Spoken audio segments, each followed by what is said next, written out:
Salawat, salawat cinta. Salawat, salawat cinta. Ada ustadz yang mengharamkan bank, tapi dia masuk ke tol pakai kartu. Kartunya punya Mandiri, punya BCA, punya BNI. Bener gak? Ya, berarti dia pakai hal yang diharamkan selama ini. Dan yang paling lucu, ketika dia bekerja, dia mengajar. Setelah dia mengajar dan bekerja, dia dapat gaji. Gajinya dari bank bukan? Duitnya transfer kah atau tunai kah? Sama. Konyol gak tuh? Nah, inilah kekonyolan fatwa mereka yang mengharamkan bank. Loh, Ustadz komen boleh-bolehin bank? Ya kita tanya balik, emang dalilnya mana yang mengharamkan bank? Ya, mana? Coba satu aja dalil yang mengharamkan bank di Quran. Ketemu nggak? Kasih sini. Ditunjukin. Ahallallahul bai'a wa harramar riba. Allah halalkan bai, transaksi, dan haramkan riba. Itu yang diharamkan riba, bukan bank. Oh, berarti dia salah paham. Dikira bank itu pasti riba. Dikira ayat itu berbicara bank. Dia lupa bahwa ketika saya mengatakan riba, di situ adalah bank. Itu namanya penafsiran atau ijtihad. Bisa salah nggak? Bisa salah nggak? Bisa. Bahkan wajib salah, Pak. Saya udah cerita sebelumnya bahwa ulama-ulama Darul Ifta di Mesir tahun 82-83 mengharamkan bank. Berarti produk bank haram semua. Kredit rumah haram, kredit mobil haram. Tuh, makan haram tuh kalian ya. Gimana Pak? Mau? Bapak jujur aja, pernah ngeredit rumah kan? Ngeredit mobil? Motor? Tuh, yang paling sederhana motor Pak ya. Padahal murah, ada duit tunai, nggak mau. Maunya tetap ngeredit. Tuh, nggak tahu tuh cara mikirnya gimana tuh. Apa yang masalah ini?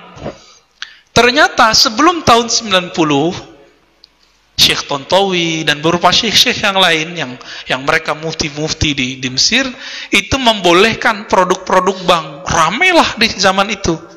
Terjadilah pergolakan. Saya masih ingat di awal tahun 2000-an ya, terjadi perdebatan panjang di Indonesia ketika sosialisasi tentang bank syariah 2003 lah, 2002-2003. Karena bank itu difatwakan haram di Indonesia tahun 2003, Pak. Telat nggak? Ya, coba diingat-ingat nih. Mesir mengharamkan bank 82 atau 83. Kita ambil aja 83, oke? Indonesia baru mengharamkan bank 2003, oke.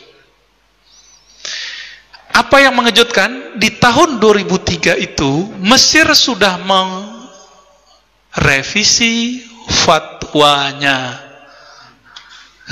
Kira-kira gimana Pak? Apa yang direvisi? Yang tadinya bank baik konvensional ataupun syariah sama mereka. Yang tadinya dianggap haram, sama dengan riba, itu dia dibatalkan. Bahwa bank bukanlah riba. Mengagetkan nggak Pak? Gimana? Ayo gimana? Cara memahami ini. Oh, berarti fatwa bisa berubah? Iya. Kenapa fatwa bisa berubah? Jika ijtihadnya berubah. Kenapa ijtihad bisa berubah? Jika perangkatnya, lalu kondisinya, kondisi sosialnya, persoalannya berubah. Namanya mungkin bisa sama-sama. Dalilnya mungkin bertambah. Berubah semua. Ternyata dulu pakai hadis dhaif mengharamkan bank. Kullu qardin, ya. Semua pinjaman ya yang kemudian mendatangkan manfaat fahuwa riba ya. Semua transaksi pinjam meminjam yang menghasilkan tambahan adalah riba. Tambahan itu belum tentu, hadis ini kan nggak bicara bunga. Udah gitu hadisnya tidak sampai derajat sahih. Paling tinggi hasan li ghairihi. Paling tinggi. Bayangkan, Pak. Terus saya menghalalkan riba. Enggak, saya nggak pernah menghalalkan riba. Saya mengatakan bahwa ulama Darul Ifta mengatakan riba beda dengan bank. Bank bukanlah riba. Gitu. Di Indonesia muncul 2003 bank, ada bank muamalat ya. Bank muamalat 2003 Pak ya? Ya. 2003 muncul bank muamalat. Terus apa? Hebatnya MUI Indonesia kemudian membuat produk namanya DSN, Dewan Syariah Nasional ya. Akhirnya diperjuangkan, masuklah ke lembaga keuangan terbesar di Indonesia. Ya. Masuk ke BI ya. Masuk ke OJK. Jadi udah diakui, kekuatan hukumnya diakui. Coba lihat, ini berubah loh fatwa. Kita telat nggak Pak? Mesir baru mengharamkannya 83, menghalalkannya 2003. Kita baru mengharamkannya. Telat kita. Ini bukan nyuruh Bapak minjam ke bank loh ya. Nggak ada maksud. Ini biar kita jelas bahwa yang kita lakukan sama ini bukan haram. Ya. Bukan saya Ustadz serba boleh, bukan. Enggak, antum keliru juga. Baik. Saya konfirmasilah masalah ini ke teman-teman kita di bank. Kebetulan mahasiswa saya ada yang kerja di beberapa bank ya. Ada yang di manajemen direkturnya ya. Direktur bagian apa gitu ya. Ada yang di bagian stafnya. Bahkan ada direktur BNI Syariah yang bagian timur ya, itu sahabat kita, jamaah istrinya, jamaah saya juga. Ya saya tanya-tanya juga beberapa hal. Dalam hal ini Bapak Saudara makan Allah, ijtihad bisa berubah, fatwa bisa berubah. Kenapa? Karena beda zaman, beda masa, beda dalil yang diperoleh, beda pandangan yang didapat. Gitu. Terus apalagi nih? Nah, di kalangan Salafi yang mending nambah haram, riba. Siapa yang makan bunga bank riba.